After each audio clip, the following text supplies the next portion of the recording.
আগের ভিডিওতে তোমাদের সাথে শেয়ার করেছিলাম যে মায়ের বাড়িতে এসেছি, আর এটা হচ্ছে মায়ের বাড়িতে দ্বিতীয় দিন।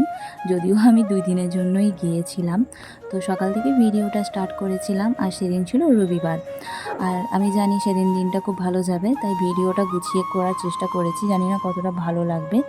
তো সকালবেলাতে দেখো ওই যে পুটুনকে একটু ম্যাগি বানিয়ে দিয়েছিলাম, আর এদিকে আমরা একটু মুড়ি আর কফি নিয়ে বসেছি, মানে আমি আর ভাই মাখালো। তো বসে বসে গল্প করছিলাম, আর তারপর টিফিনটা করে নিলাম আর খাচ্ছিলাম, মানে ওই খাচ্ছিলাম আর গল্প করছিলাম। আর এদিকে আমি আবার রান্নাবান্না স্টার্ট করে দিয়েছি, দেখতেই পাচ্ছ। আর এদিকে আমার সব বোনজিরা, তারপরে আমার দিদিরা সবাই এসছে। মানে একটা ছোটোখাটো পার্টি ছিল সেদিনকার, সেটা চলো বলবো ভিডিওর মাধ্যমে। তো আমার ভাই এদিকে আমার হেল্প করে দিচ্ছে রান্নাবান্নার কাজে, সেটা তোমরা দেখতেই পাচ্ছ।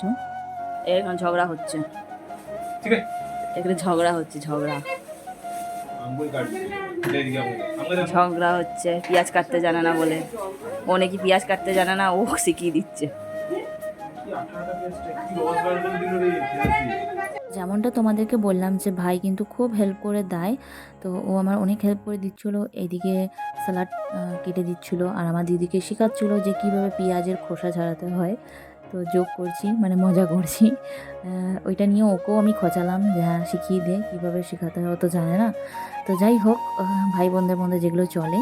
আর এদিকে দেখো কোল্ড ড্রিঙ্কস নিয়ে এসেছিলো, সেটাই এখন খাচ্ছি। আর বলছি যে তুই ফিনাইল কোল্ড ড্রিঙ্কস নিয়ে এসেছিস কেন, মানে লিমকাটা সত্যি ফিনাইলই লাগে।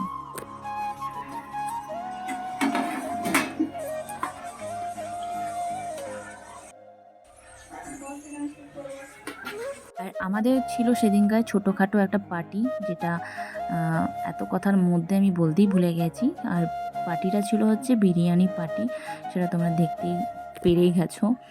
আর কি উপলক্ষে সেটাও তোমরা একটু হলেও আন্দাজা করেই থাকতেই পারো, কারণ আমি গাড়ি কিনেছি হয়তো সেটা ভাবছো। হ্যাঁ অবশ্যই সেটা তো আছেই, তার সাথেও বড় যেটা হচ্ছে, সবথেকে বড় যেটা, সেটা হচ্ছে আমার বোনজি, ভিডিওর প্রথমে যাকে দেখিয়েছি।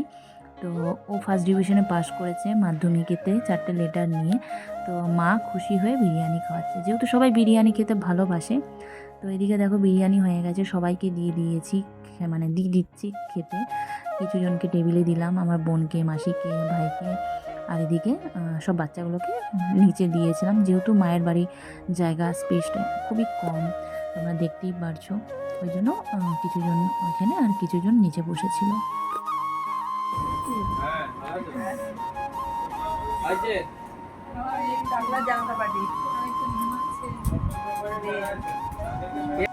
তারপরে রাহুল ঢুকলো, যেহেতু মাসের শেষ, ওর আসতে অনেকটা লেট হয়ে গেছে। সে আসানসোল থেকে এলো। তারপরে আবার আমরা সবাই একসাথে খেতে বসলাম, মানে সবার হয়ে গেছিলো, শুধু দিদিরা, মা, আমি আর রাহুল বাকি ছিলাম। দেখতেই পাচ্ছ খেতে বসেছি। এই যে একসাথে বসে খাওয়ার মজাটাই আলাদা, সত্যি কথা। এটা আমার কাছে সব থেকে মানে বেস্ট পার্ট। তো এই ছিল ভিডিও। এদিকে ছেলেও উঠে পড়েছে, এত মানে ক্যাচার ম্যাচারের মধ্যে ওর কি আর ঘুম হয়। তো সবাই মিলে এই যে খাচ্ছি আর গল্প করছি। তো তোমাদের ভিডিওটা কেমন লাগলো অবশ্যই কমেন্ট করে জানিও। চলো পরের ভিডিওতে দেখা হবে, ততক্ষণের জন্য টাটা।